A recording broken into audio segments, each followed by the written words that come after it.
बिस्मिल्लाहिर्रहमानिर्रहीम, अस्सलाम वालेकुम। आज के प्रोग्राम में हमारे साथ मौजूद होंगे पाकिस्तान के दूसरे बड़े सूबे के 34वें गवर्नर, जिन्होंने अब से कुछ देर कबल अपने ओहदे का हलफ उठाया है। एक सरप्राइजिंग मूव में सिंध के गवर्नर बन गए हैं जनाब कामरान टिसोई साहब। ये वो खबर है, ये वो बात है जो अब से कुछ दिनों पहले तक किसी के वहमो गुमान में भी नहीं थी, इसलिए कि खुद कामरान टिसोई साहब की एमक्यूएम से वाबस्तगी कोई बहुत कदीम नहीं है, और अगरचे वाबस्तगी ज्यादा पुरानी नहीं है, तो ये तो फैक्ट अपनी जगह, लेकिन ये वाबस्तगी भी कोई बड़ी खुशगवार भी नहीं है। इस वजह से आज उनका गवर्नर सिंध बन जाना मुत्तहिदा कौमी मूवमेंट के कोटे पर यह सबको बहुत हैरान परेशान कर गया। तकरीबन 6 माह तक ये ओहदा खाली रहा है। 6 माह तक सिंध में कोई गवर्नर नहीं था, और तकरीबन 8 साल बाद सिंध में मुत्तहिदा कौमी मूवमेंट का कोई गवर्नर लगा है। और इससे पहले मुत्तहिदा कौमी मूवमेंट के गवर्नर थे जनाब डॉक्टर इशरतुल इबाद साहब। मजेदार बात यह है कि एमक्यूएम में कामरान टिसोई की शमूलियत भी डॉक्टर इशरतुल इबाद के जरिए ही हुई थी। कामरान टिसोई की गवर्नर सिंध तैनाती के मौके पर एक और बड़ी दिलचस्प चीज ये हुई है कि मुख्तलिफुल ख्याल लोगों ने उनकी तैनाती का खैर मकदम किया, यानी वो लोग जिनसे आप एक्सपेक्ट नहीं करते थे कि वो तैनाती का खैर मकदम करेंगे, उन्होंने किया है। और उनकी अपनी पार्टी एमक्यूएम कितना इस तैनाती का खैर मकदम कर रही है, ये एक सवाल है। खबरें हैं कि अपनी पार्टी में इस हवाले से बड़े मसाइल हैं, लेकिन डॉक्टर फारूक सत्तार साहब, मुस्तफा कमाल साहब, यहां तक कि पाकिस्तान तहरीक इंसाफ के फैसल वाउडा साहब ने भी इस फैसले को बड़ा खुश आइन करार दिया है। कामरान टिसोई और उनका खानदान कराची की एक बड़ी कारोबारी फैमिली के तौर पर जाने जाते हैं। टिसोई गोल्ड के नाम से सोने का उनका बड़ा कारोबार है। सियासी सफर का उन्होंने आगाज किया पीएमएल फंक्शनल से, जिसके अरबाब गुलाम रईस साहब सिंध के वजीर आला भी थे, और उसके इस दौरान पीपल्स पार्टी का जब गवर्नमेंट थी तो उन पर बदीन और ठट्टा में जमीनों पर कब्जे, कराची में पुलिस मुकाबले समेत दीगर इल्जामात भी लगे, मुकदमात भी कायम रहे। कामरान टिसोई के एमक्यूएम पाकिस्तान से, यानी कि एमक्यूएम पाकिस्तान के फारूक सत्तार साहब से बहुत करीबी रवाबित रहे, यहां तक कि जब अगस्त 2016 में अल्ताफ हुसैन साहब की वो तकरीर हुई जिसके बाद एमक्यूएम और लंदन और एमक्यूएम पाकिस्तान तकसीम हो गई। फिर उसके बाद 2018 में, यानी इस 2016 के इंसिडेंट के बाद कामरान टिसोई साहब की एंट्री होती है मुत्तहिदा कौमी मूवमेंट में। 2018 फरवरी में सेनेट के इलेक्शन आते हैं, और उसमें उस वक्त के जो पार्टी के सरबरा होते हैं फारूक सत्तार साहब, वो इस ख्वाहिश का इजहार करते हैं, बल्कि इसरार करते हैं कि कामरान टिसोई साहब को बतौर सेनेटर एमक्यूएम टिकट दिया जाए। इस पर कमेटी के दीगर अराकीन, एमक्यूएम की राब्ता कमेटी के दीगर अराकीन खुलकर एतराजात करते हैं और कहते हैं कि टिकट न दिए जाए। फारूक सत्तार साहब अपने मौके पर डट जाते हैं कि कामरान टिसोई को हर सूरत सेनेटर बनाया जाए। मार्च 2018 में सेनेट के इंतखाबात होते हैं। कामरान टिसोई साहब इलेक्शन लड़ते हैं, लेकिन वो नहीं जीत पाते। एमक्यूएम 4 उम्मीदवार अपने सेनेट में खड़ी करती है, जिसमें सिर्फ एक उम्मीदवार डॉक्टर फरोग नसीम ही जीत पाते हैं। इस इलेक्शन में खुद एमक्यूएम के बहुत सारे लोगों ने इस बात का एतराफ किया कि उन्होंने पीपल्स पार्टी को वोट दिया था। ये खबरें सामने आई, और यही सेनेट का मामला इतना खराब हुआ, सेनेट पे ये कामरान टिसोई साहब को टिकट देने का मामला, कि इसकी वजह से डॉक्टर फारूक सत्तार साहब को पार्टी सरबरा के ओहदे से भी हाथ धोना पड़ गया, और यूं एमक्यूएम पाकिस्तान मजीद तकसीम हुई। अभी एमक्यूएम बहादुराबाद और एमक्यूएम पीआईबी में बट गई। लेकिन उसके बाद एक रीयूनियन हुआ, आम इंतखाबात आ रहे थे जुलाई 2018 के, तो सबने मिलकर इलेक्शन लड़ा। फारूक सत्तार साहब भी वापस आ गए, और लेकिन वो इलेक्शन भी एमक्यूएम के लिए एक भयानक ख्वाब साबित हुए, जब एमक्यूएम अपनी कयाम से लेकर आज तक के सबसे बदतरीन रिजल्ट हासिल कर सकी। 21 सीटों में से कौमी असेंबली की एमक्यूएम सिर्फ और सिर्फ 4 सीट्स जीत सकी। फिर इख्तिलाफात बढ़े। डॉक्टर फारूक सत्तार ने एमक्यूएम बहाली कमेटी के नाम पर अपना अलग ग्रुप बना लिया, और कामरान टिसोई अमली सियासत से किनारा कश हो गए। एक वक्त ऐसा भी आया जब कामरान टिसोई साहब की रुकनीत मुअत्तल कर दी गई, और उनको 6 माह के लिए राब्ता कमेटी से भी निकाल दिया गया। इस दौरान गुज़िश्ता 4 सालों में डॉक्टर फारूक सत्तार साहब को एमक्यूएम पाकिस्तान में वापस लाने की कोशिशें होती रहीं, लेकिन इस मौके पर भी उनकी मुख्तलिफ शराइत में से एक कामरान टिसोई की पुराने ओहदे पर वापसी थी।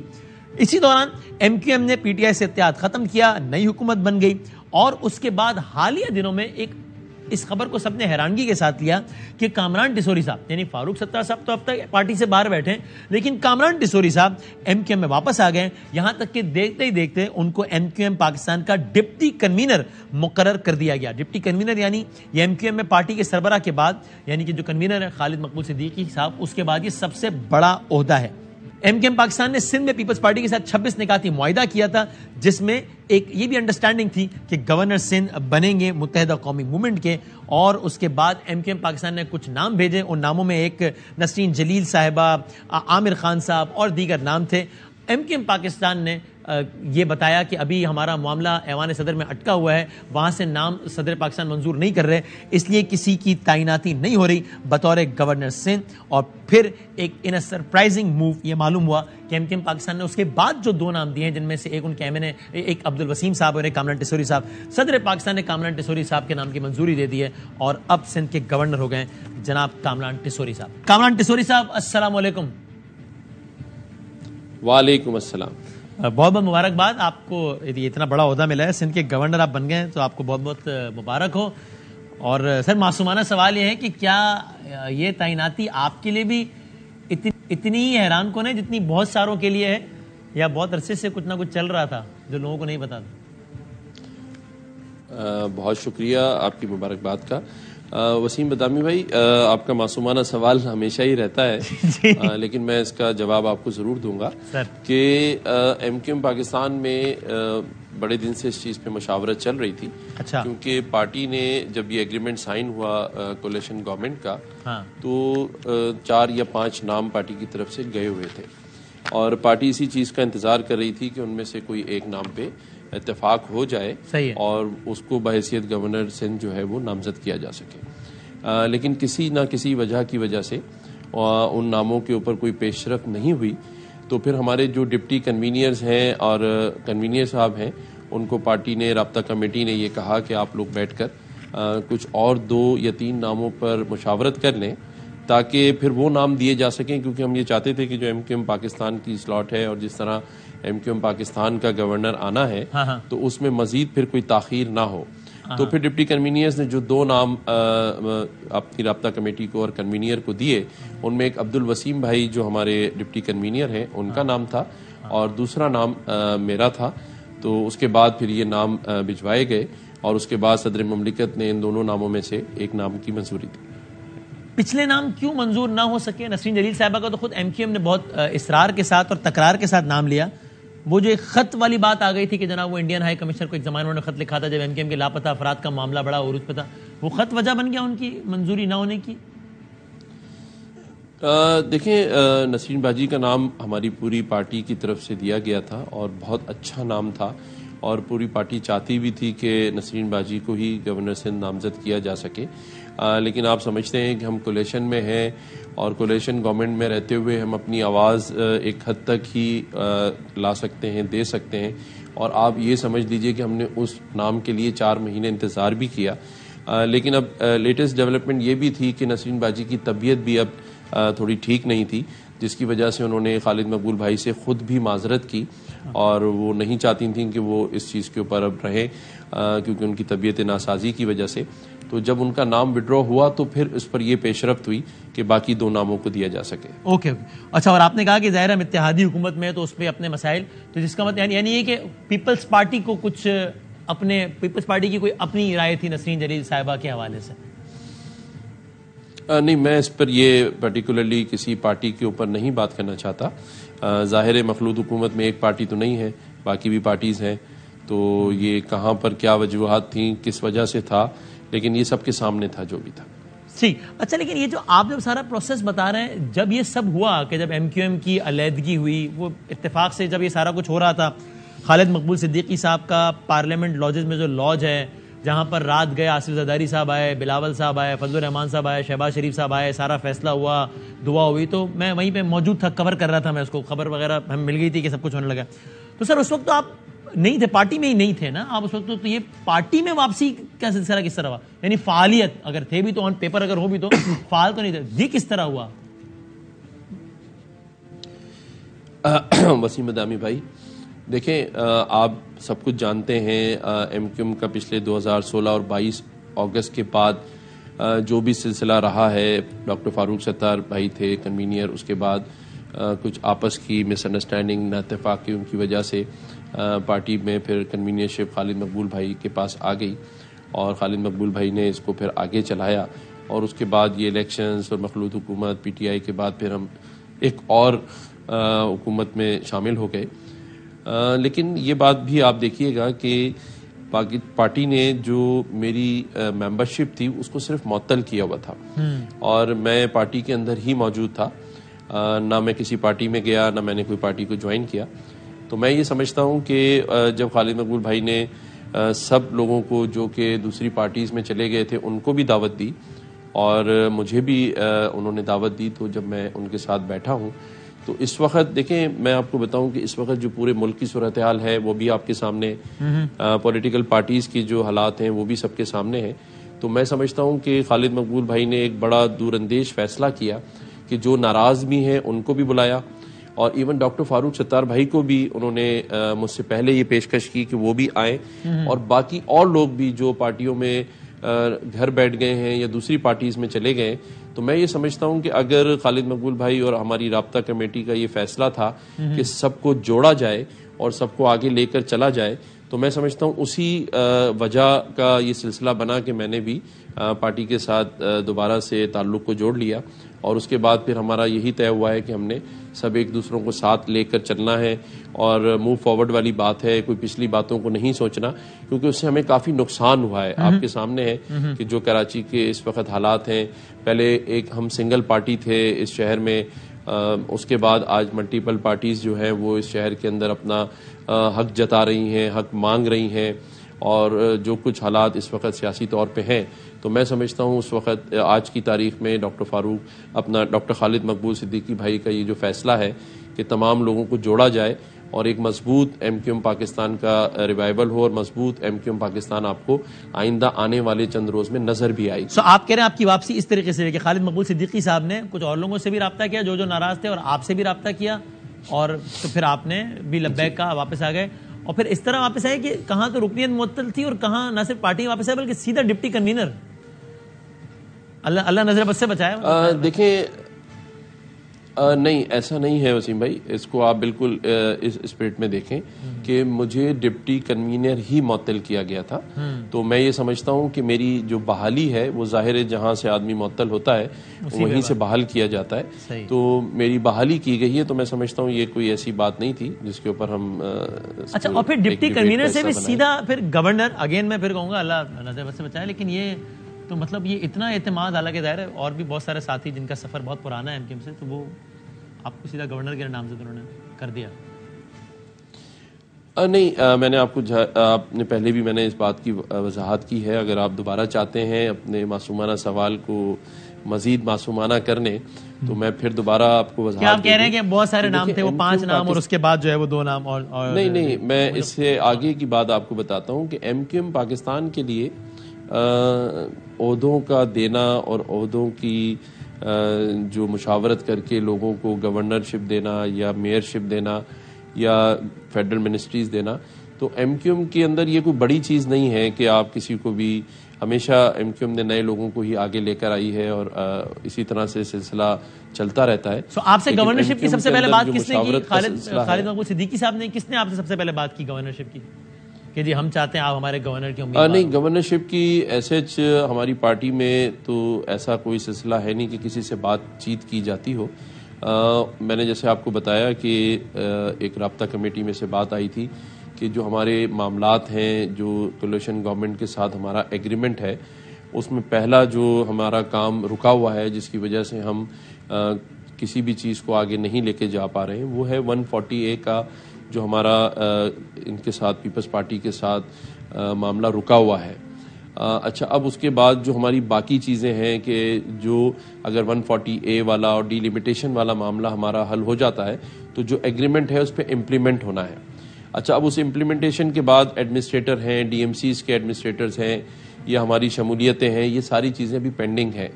तो ये मुशावरत वक्फन चलती रहती है और राब्ता कमेटी में इन बातों को रखा जाता रहता है। तो एक मीटिंग की राब्ता कमेटी, उसमें भी ये बात रखी गई और उसके बाद राब्ता कमेटी से कन्वीनियर खालिद मकबूल सिद्दीकी भाई को ये कहा गया कि जो हमारे पेंडिंग इश्यूज़ हैं जिसमें 140A है, आपके एडमिनिस्ट्रेटर का इशू है, जो गवर्नर हमारा नामों का पेंडिंग होना है, उन सब चीज़ों के ऊपर कन्वीनियर और डिप्टी कन्वीनियर बैठकर इत्तफाक राय करें और उन मामलात को आगे बढ़ाएं। उस सिलसिले में ही एक मीटिंग की गई और उसमें कन्वीनियर साहब मौजूद थे। तो उन्होंने डिप्टी कन्वीनियर्स को ये कहा कि आप लोग इसकी मुशावरत कर लें नामों की, अगर 5 नाम नहीं हो रहे हैं तो और नामों को भी ऐड कर लिया जाए और इसी तरह बाकी चीज़ों के ऊपर भी मुशावरत कर ली जाए। तो उसमें ये तय हुआ कि बाकी दो नामों के ऊपर जब बात आई तो अब्दुल वसीम भाई का नाम आया और सबने उस पर इत्तेफाक किया। और दूसरा नाम जो है वो मेरा हमारे डिप्टी कन्वीनियर ख्वाजा इजहार भाई ने सजेस्ट किया, जिसको आमिर खान भाई ने सेकंड किया, फिर हमारे वसीम अख्तर भाई ने, इसी तरह अब्दुल वसीम भाई ने और कैफुल वरा भाई ने, जो कि सारे डिप्टी कन्वीनियर्स हैं। तो इत्तेफाक राय से ही इस नाम को एमकेएम की सारी राब्ता कमेटी इस फैसले पर मुतमईन है आपको गवर्नर नामजद किए जाने पे? मैं समझता हूं कि हमारी राब्ता कमेटी और हमारी जो पार्टी है उसी का मुत्तफ़िका फैसला है, जिसकी वजह से मुझे पार्टी ने इस ओहदे के लिए नामजद किया। अच्छा, और इससे पहले आप ज़ाहिर डॉक्टर फारूक सत्तार साहब का आपने हवाला भी दिया, तो अब आपके आने के बाद ये समझा जाए कि फारूक सत्तार साहब, यानी अब देखें ना वक्त इस तरह बदलता है, कल तक वो ये कह रहा था कि जब तक टिसोरी साहब आएंगे तो मैं पार्टी में रहूंगा या वापस आऊंगा, और फिर वो यहाँ तक कि पार्टी ही, मतलब उन्होंने पार्टी छोड़ दिया, छोड़नी पड़ी जो भी। आज आप गवर्नर, वो पार्टी से बाहर हैं अभी तक, तो फारूक सत्तार साहब को आप ले आएंगे वापस?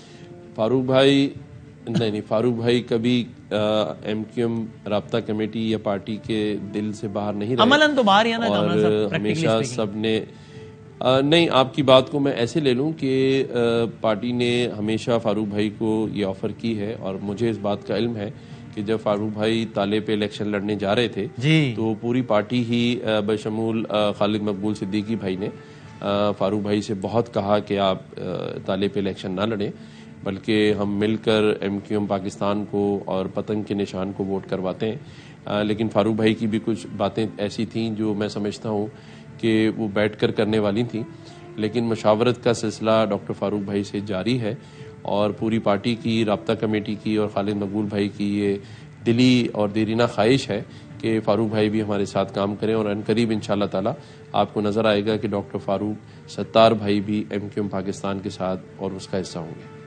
आपने ये गवर्नरशिप का ओहदा जब संभाल रहे तो उससे पहले बताया फारूक सत्तार साहब को ज़ाती तौर पर? मैं समझता हूँ कि एक खुश आइन बात है कि जो जब मेरी नामजदगी हुई है तो सबसे पहला ट्वीट ही डॉक्टर फारूक सत्तार भाई ने किया है, और वो आप सबके सामने उन्होंने ट्वीट किया, आपने कितनी खुशी हुई है आपका, लेकिन उनसे रब्ता हुआ ये गवर्नर बनने से पहले कि मैं बन रहा हूँ गवर्नर? जी, मेरा फारूक भाई के साथ बहुत ही कुर्बत वाला रिश्ता है, और उनसे मेरा ताल्लुक टूटता नहीं है, बल्कि दिन ब दिन मजबूत ही रहता है। और फारूक भाई मेरे बड़े करीब हैं, और मैं उनसे आज 4.5-5 साल हो गए, कोई ऐसा दूसरा तीसरा दिन नहीं होता जो हम एक दूसरे से राब्ते में ना हो। और मैं, मेरी इत्तला ये है कि फारूक सत्तार साहब के इल्म में नहीं था, यानी उनको आपके जरिए पता नहीं लगा। ये इत्तला ठीक है या गलत है? आपने नहीं बताया उनको? मेरी इत्तला ये है। नहीं, एमक्यूएम पाकिस्तान में देखिए, मैंने कहा ना कि पहले से मुशावरत नहीं की जाती। मुझे भी, मेरे भी इल्म में नहीं था कि मुझे गवर्नर के लिए जो नामजद किया गया है तो मेरा गवर्नरशिप का मामला इस तरह से हो जाएगा।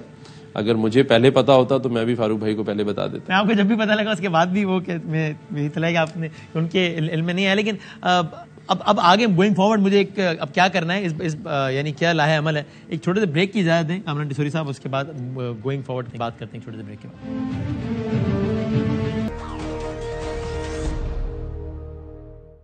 प्रेम एक बार फिर खुश आमदीद कहते हैं। गवर्नर सिंध जनाब कामरान टिसोरी साहब हमारे साथ हैं। कामरान साहब, आपके और दोस्तों की बड़ी शोहरत है, ज़ाहिर है सियासी हवाले से तो है, लेकिन बाकी दोस्तों की भी, तो वो ठीक है, उनका क्या किरदार रहा है सारे इसमें? वसीम बदयमी भाई, मुझे ऐसा लग रहा है आप गवर्नर सिंध से इंटरव्यू नहीं ले रहे, बल्कि एक सियासी रहनुमा से ले रहे हैं।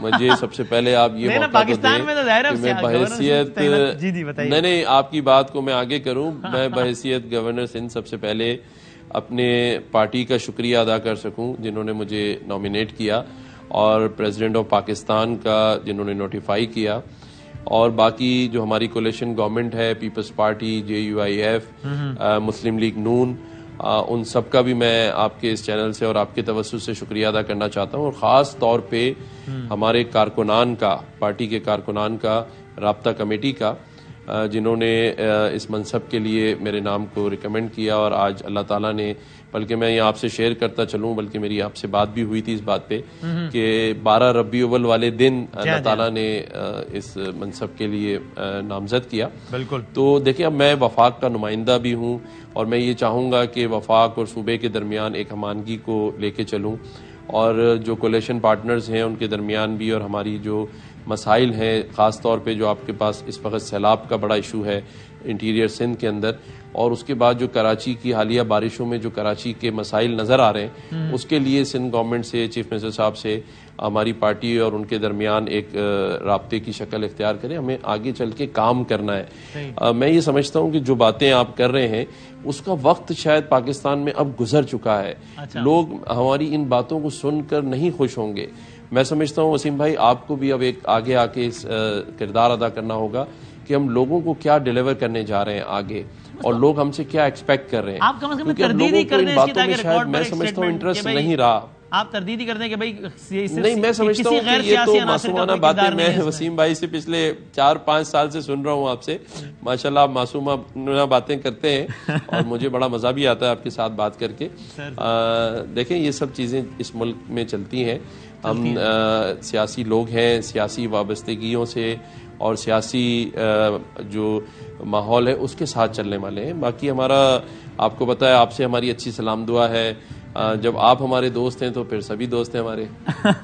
लेकिन मैं वो दोस्त हूँ जिसका आपकी तैनाती में कोई किरदार नहीं है, बाकी दोस्तों का किरदार है। देखिए, तैनाती में तो किरदार मैंने आपको बता ही दिया, आपको दोबारा रिपीट कर दूं। किसी गैर सियासी अंसर का कोई किरदार नहीं है। आप आज नहीं, मैं ये समझता हूँ वसीम बदामी का प्रोग्राम जो है ना वो मजेदार और मासूमाना होना चाहिए, रिपीटेड नहीं होना चाहिए। तो मैं ये समझता हूँ कि तैनाती का मैंने आपको पूरा डिटेल वाकया बता दिया। अब अगर आप कुछ मुझसे और सुनना चाह रहे हैं तो मेरे पास कुछ बताने के लिए नहीं है। अगर वसीम बदामी के पास है तो वो बताए। आपके पास सिर्फ ये तो कहने को है ना, अगर है तो, कि भाई इसमें किसी गैर सियासी अंसर का कोई किरदार नहीं है। बस नहीं, हम सियासी लोग हैं और उसमें सियासी लोगों के साथ गैर सियासी अंसर क्यों होगा, आप मुझे बताएं ना।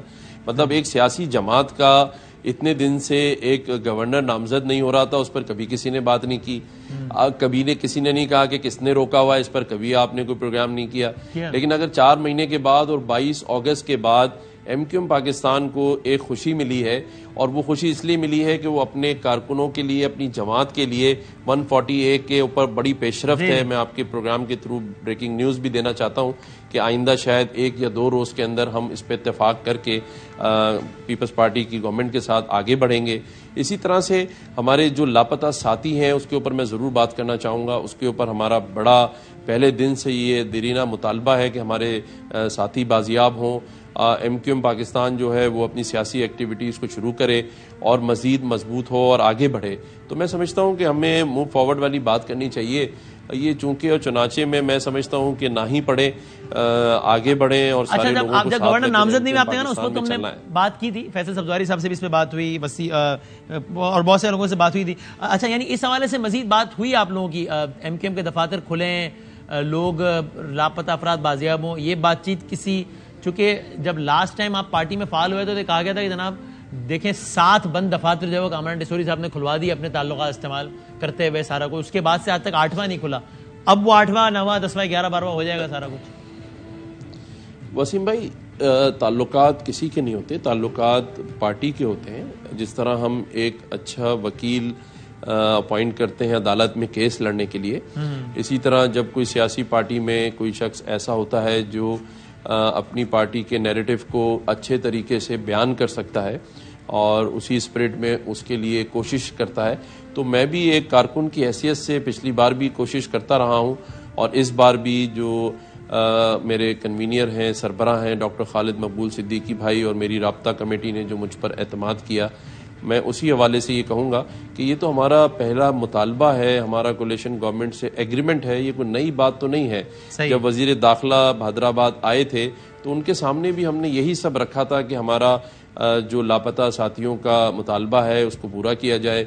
इसी तरह हमारे दफातर जो हैं वो नहीं खुल रहे, उनको खोला जाए। तो ये नए मुतालबे नहीं है, MQM पाकिस्तान मुतालबे अपने 2 पिछले अदवार में करती रही है। ठीक है फिर आप कह रहे हैं ना कि वो कि भाई इन सारी बातों का मकसद इसकी एक वजह ये है कि वो अभी ज़्यादा पुरानी बात नहीं है, अभी कल की बात है कि जब सबने अजीब व गरीब मंजर देखा कि जब MQM गवर्नमेंट की इत्तेहादी थी पिछले, यानी पाकिस्तान तहरीक इंसाफ की, और उनके एक वजीर थे फरोग नसीम साहब, वही कन्वीनर साहब जिनका हवाला देने बार बार खालिद मकबूल सिद्दीकी साहब, उन्होंने लगी लिपटी रखे बगैर उन्होंने टेलीविजन पे कहा कि फरोग नसीम साहब MQM के हैं और वजीर भी हैं, लेकिन हमारे कोटे पे नहीं है। भाई सबको समझ में आ गया कि वो किसके कोटे पर है, सबको फौरन समझ में आ गया।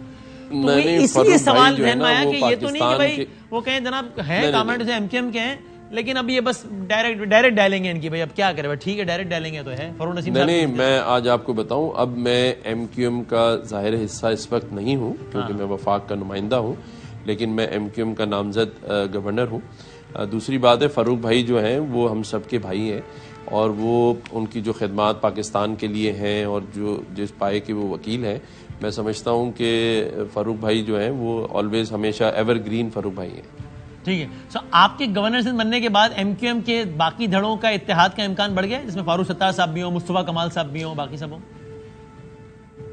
जी, मेरा तो मैंने आपसे कहा ना कि ये पूरी कोशिश होगी कि हम सबको मिलाकर चलें, जिसमें मेरी अपनी पार्टी और उनके धड़ों की ही नहीं बल्कि पूरे मुल्क आपने कहा में मैं तो पार्टी छोड़ चुका हूं, हैसियत से नहीं हूं, मैं तो गवर्नर बन गया हूं, तो मैं फिर आप नहीं, मैंने आपसे ये भी कहा ना कि देखें, मैं बहैसियत गवर्नर सिंध अपनी जो पार्टी की मेंबरशिप थी उससे मैंने खालिद मकबूल भाई को रेजिग्नेशन दिया है, लेकिन बहैसियत गवर्नर मैं फिर ये बात करूंगा कि मेरी जो नॉमिनेशन है वो मेरी पार्टी की तरफ से है। तो जाहिर है मैं अपनी पार्टी के साथ साथ हमारी कोलिशन गवर्नमेंट के दरमियान जो आपस में इत्तेफाक राय है उसके लिए भी कोशिश करूंगा, वफाक और सूबे के दरमियान भी कोशिश करूंगा।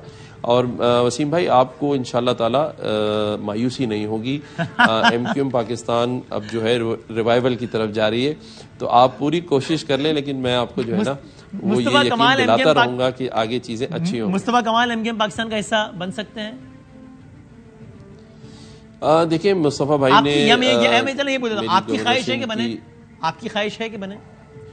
मैं समझता हूं कि मैं सबसे पहले तो उनका शुक्रिया अदा करना चाहता हूं कि उन्होंने अपनी नेक ख्वाहिशात का इजहार मेरे गवर्नर सिंध बनने और मेरी पार्टी के लिए किया, तो उनका बहुत शुक्रिया।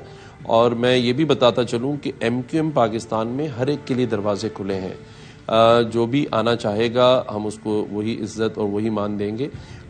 एमक्यूएम पाकिस्तान में जो भी आए, पीएसपी से आए वो भी शामिल हो, और दूसरी सियासी जमातों से भी अगर कोई आएगा तो मैं समझता हूं कि एमक्यूएम पाकिस्तान के दरवाजे सबके लिए खुले हैं। अच्छा सर, ये तो बता दें कि आपकी तैनाती, देखिए ना, फारूक सत्तार साहब का इतने अरसे बाद एमक्यूएम पाकिस्तान के किसी बंदे के हक में ट्वीट आया, वो कामरान टिसोरी साहब है। मुस्तफा कमाल साहब का पीएसपी बनने के बाद से लेके पहली मरतबा एमक्यूएम पाकिस्तान के किसी बंदे के हक में ट्वीट आया, वो आप हैं। फैसल वावड़ा साहब, मतलब सवाल ही पता नहीं होता, एमक्यूएम राइट है वो लेफ्ट है, उनका तारीख में पहली मरतबा किसी बंदे के लिए ट्वीट आया एमक्यूएम पाकिस्तान के, वो आप हैं। ये ऐसा कौन मुश्तरका दोस्त है आप सब लोगों का कि ये सब ओके हैं आपके उस पर, यार कामरान भाई आ गए, ठीक है, ये ठीक हो गया? हम सब का जो मुश्तरका दोस्त है वो वसीम बदामी है, क्योंकि मुझे पहला टेलीफोन इस इंटरव्यू के लिए भी वसीम बदामी का ही आया। ये बात सही है, तो हर चीज पहली हो रही है। तो जिस तरह मैंने आपको हाँ किया, इसी तरह मैंने सबका शुक्रिया अदा किया है और मेरी पार्टी ने भी सबका शुक्रिया अदा किया है। और आपको मैं बताऊं कि देखिए, वफाक का नुमाइंदा जो होता है सूबे में, वो सबका गवर्नर होता है, सारी सियासी पार्टियों का और हुकूमत का। तो मैं समझता हूं जिन्होंने मुझे मुबारकबाद दी, मेरी पार्टी को दी, तो मैं उन सबका तहे दिल से शुक्रगुजार हूं। आप इसमें भूल गए कि पीपल्स पार्टी के दोस्तों ने भी ट्वीट किए और मुबारकबाद दी, और बाकी भी JUIF, नून लीग ने, सारे लोगों ने मुबारकबाद दी। जी, वो तो है, वो तो हम एक्सपेक्ट भी कर रहे थे। ये जरा कुछ अनहोनी थी, इसलिए मैंने कहा कि पता नहीं क्या ऐसा मुश्तरका ऐसा क्या है कि ये सारे। नहीं, इसमें कोई अनहोनी नहीं है, बस सिर्फ मासूमाना चीजें हैं जो आपको आइंदा आने वाले दिनों में नजर आएंगी। और वो सारे तहफ़्फ़ुज़ात वगैरह भी दूर हो गए, खुद आपने भी ऑन रिकॉर्ड बहुत सारे तहफ़्फ़ुज़ात का इजहार किया ना, आपने बताया, आपने कहा कि मुझे हसास इदारे के सरबराह ने बताया कि वसीम अख्तर साहब बहुत करप्ट हैं, बहुत करप्शन कर रहे हैं, वो तो क्लियर हो गया कि नहीं, ऐसा नहीं है। देखें, नहीं, मैं यहाँ पर आपको करेक्ट कर दूं कि देखें, बाज़ दफ़ा जब इंसान किसी एक सियासी माहौल में होता है, ऐसे तो आपने एक हमेशा हर चैनल के ऊपर एक आप लोग डिस्कशन दिखाते हैं शेख रशीद साहब और इमरान खान साहब के साथ बैठे हुए एक इंटरव्यू में। इसी तरह से आप दूसरी सियासी जमातों के अंदर भी एक दूसरे के खिलाफ चीजें दिखाते हैं, और वो आज एक दूसरे के साथ भी हैं और एक दूसरे की पार्टीज में भी हैं। तो जब सियासी टेम्परेचर गर्म होता है तो एक दूसरे के ऊपर बातें हो जाती हैं, लेकिन जब उसकी तहकीक में आदमी जाता है तो पता चलता है कि वो 90% मिसअंडरस्टैंडिंग्स होती हैं जो कि वक्त के साथ साथ सामने आ जाती हैं और उसमें कोई हकीकत नहीं होती। तो आपको ये गलत इन्फॉर्मेशन दी गई थी उनके बारे में, वसीम अख्तर साहब के बारे में? हमेशा ऐसे ही होता है, हर एक सियासी जमात में जब बैठते हैं और डायलॉग करते हैं तो चीज़ें समझ आ जाती हैं कि वो उस तरह से उस तनाजुर में नहीं है जिस तरह से हम उस वक्त देख रहे होते हैं। सही है। और बाकी बहादुराबाद के सारे दोस्तों के बारे में भी, जो कि आपके बयानात हैं रिकॉर्ड पे कि भाई ये लोग साइकिलों पे आए थे, सबके पास लैंड क्रूजर थे। आपको पता लग गया भाई लैंड क्रूजर कैसे आए सबके पास? ये पता लग गया ना?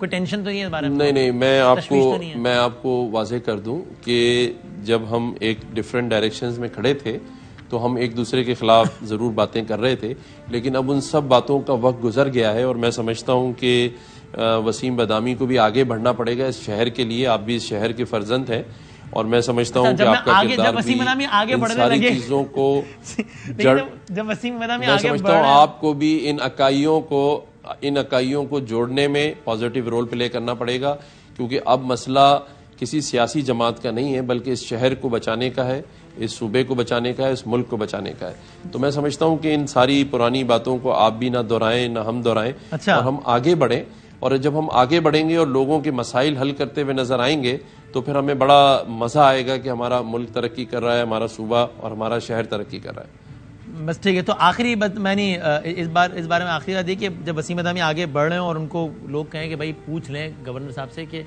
अब वो उनको करप्ट तो नहीं समझते ना वसीम अख्तर साहब को या बादल वालों, तो मैं क्या जवाब दूं कि नहीं समझते? यही जवाब दूंगा ताकि फिर आगे बढ़े। बस ठीक है।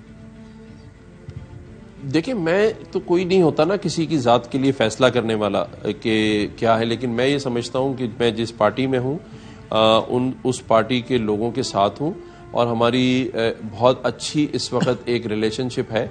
और जब तक मैं उनके साथ अभी आज दिन तक जो दोपहर में मैंने या जो नॉमिनेशन के बाद पार्टी की रिज़ाइन दिया है, लेकिन मेरी जो पार्टी है मैं उसके लिए आज आपके सामने ये बात बता रहा हूँ कि हम सब एक पेज पर हैं और एक साथ एक दूसरे के साथ एतमाद से आगे चल रहे हैं और अब कोई मासूमाना सवाल हम सब के दरमियान कोई तफर्रुका नहीं डाल सकेगा इंशाअल्लाह। नहीं, पहले भी मासूमाना सवाल तफर्रुका नहीं डाला था। पहले आप लोग वैसे ही आपस में इख्तिलाफात बहुत हो गए थे जो कि आपके ख्याल में इतने आम नहीं है। हो जाते हैं। अब इंशाल्लाह अब हम सब आगे बढ़ने के लिए बढ़े हैं, अपने जाती जो कहते हैं नजरिए को साइड में रख के अच्छी बात इस शहर के मफाद के लिए, इस सूबे के मफाद के लिए। और सर ये कल ख्वाजा एजाज साहब ने कल कहा है कि मुमकिन है कि एमके में भी शायद इस हवाले से मुख्तलिफ राय हो आपकी तैनाती के हवाले से। खुद की कल का ही बयान है, तो उसका क्या करेंगे जो एमके में? अगर आप देखिए, ये तो बड़ा अच्छा है ना, सियासी पार्टियों के अंदर इस तरह की बातें होना एक खुशाइन बात होती है। देखिए, आप सबके ऊपर अपना नजरिया तो नहीं डाल सकते ना। सही है। हर एक का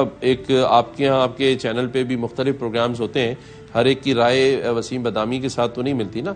आपका अपना नजरिया है, इसी तरह पार्टी में एक जमहूरियत होती है तो सबकी अपनी अपनी राय होती है और उस राय के बाद जो फैसला किया जाता है वो पार्टी का फैसला होता है और उस पार्टी के फैसले के साथ सब मुत्तफिक होकर खड़े हैं इंशाअल्लाह। ठीक है। तो सर आखिरी सवाल, अब आप ये जिस आपने थ्रू आउट द प्रोग्राम जिस इत्तेहाद और यगानगत की फजा को बनाने पर आपने फोकस किया है कि ये होना चाहिए, मुल्क के लिए जरूरी है ये वो, तो हम एक्सपेक्ट करें कि नए गवर्नर सिंध इसी गुडविल जेस्चर के तौर पे हो सकता है फारूक सत्तार साहब के पास जा रहे हो या उनको बुला रहे हो, मुस्तफा कमाल साहब के पास जा रहे हो या उनको बुला रहे हो, इस तरह के विजुअल हम एक्सपेक्ट करें आने वाले दिनों में? जी, मैं इंशाल्लाह सबके पास जाऊंगा, पीपल्स पार्टी, फंक्शन लीग और भी जो भी हमारे नाराज दोस्त हैं, साथी हैं, सबके पास जाऊंगा। मैं वसीम बदामी के पास भी आऊंगा। देखिए, मेरा मकसद और काम सिर्फ एक है कि हम अपने लोगों के लिए, अपने शहर के लिए और मुल्क के लिए कोई अच्छा काम करें। हम सियासत तो बहुत कर चुके और आप मुझसे ज़्यादा बेहतर जानते हैं कि हमें बड़ा नुकसान हुआ है पिछले अदवार में। अब चाहते हैं कि आगे कोई ऐसी चीज़ें हों कि हमें लोग याद करें कि हमने कोई अच्छाई की तरफ कदम उठाया और सब ने मिल के कलेक्टिवली एक अच्छा काम किया। तो मैं ये यकीन तो आपको दिला सकता हूँ वसीम बदामी को और उसके चैनल के थ्रू आवाम को भी कि आइंदा इंशाअल्लाह ताला अच्छी चीज़ें नज़र आएंगी और मुस्बत काम होता हुआ नजर आएगा। और एमकेएम पाकिस्तान और पाकिस्तान की मिलिट्री एस्टेब्लिशमेंट के ताल्लुकात भी एक नए दौर में दाखिल हो जाएंगे। देखिए, हम सियासी लोग हैं, हम जहां टेररिज्म पे बात होगी, जहां कराची के लॉ एंड ऑर्डर पे बात होगी तो हम इस्टेब्लिशमेंट के साथ भी बात करेंगे और जहां हमारे सियासी मसाइल होंगे उसके लिए हम गवर्नमेंट के साथ भी बात करेंगे और उनकी दोनों के दरमियान वफाक का नुमाइंदा होने की हैसियत से दोनों तरफ मैं जो किरदार मुस्बत किरदार अदा कर सकता हूँ वो करूँगा। ठीक है। अब इसमें एक ज़िमनी बात निकल आई तो बता दीजिए, चूँकि मज़हर अब्बास साहब ने रोज़नामा जंग में लिखा कि कोई एक मुलाकात हुई जिसमें गैर सियासी लोग भी थे, उसमें एमकेएम के लोगों को कहा गया कि जनाब अब आप कामरान टिसोरी साहब को मान लें अपना गवर्नर, ये वो, ऐसा कुछ हुआ है? आपकी तरदीद करते हैं ऐसी किसी भी चीज़ की? नहीं, ऐसा कुछ भी नहीं है। मैंने कहा ना, हमने सब चीजें आपस में मुशावरत से तय की हैं, और जैसा कि आप बल्कि आप मुझसे ज्यादा जानते हैं, ऐसा कुछ हुआ ही नहीं आपके। ठीक, ऐसा अब वो टाइम अब है नहीं। हम बहुत ज्यादा आगे की तरफ जाना चाहते हैं। हम इन सब बातों पे अपना टाइम जाया नहीं करना चाहते, ना इनके ऊपर कोई कमेंट करना चाहते हैं। मैंने जैसे कहा ना कि अब हम सिर्फ काम, और सबसे पहला जो काम है वो लापता साथी हैं, जो मेरी कोशिश होगी कि मैं पार्टी के साथ बैठूं और उनसे मशावरत करूं, उनको बुलाऊं, और जो हमारे दूसरे स्टेक होल्डर्स हैं उनके साथ भी हम बैठें, और जो मसाइल हैं कराची के खास तौर पे, उसके वफाक और सूबे के दरमियान और कोलिशन के दरमियान अपने लिए उनका अपना एक मुस्बत किरदार अदा कर सकूं। बहुत शुक्रिया गवर्नर सिंध। कामरान टिसोरी साहब हमारे साथ मौजूद थे। एक ब्रेक के बाद कंक्लूड करते हैं। जाते जाते आपने सिंध के नए गवर्नर का पहला बाकायदा इंटरव्यू देखा, उसमें जो कुछ उन्होंने कहा वो तो आपने सुन लिया, लेकिन क्या MQM के अंदर वाकई सब कुछ ऐसा ही है और इतना ही सब एक पेज पर है कामरान टिसोरी साहब के गवर्नर बनने के हवाले से? ये आने वाले कुछ दिन बताएंगे। ज़िंदगी सेहत रही तो इंशाल्लाह आपसे जल्द कल होगी मुलाकात। तब तक के लिए अल्लाह हाफ़िज़।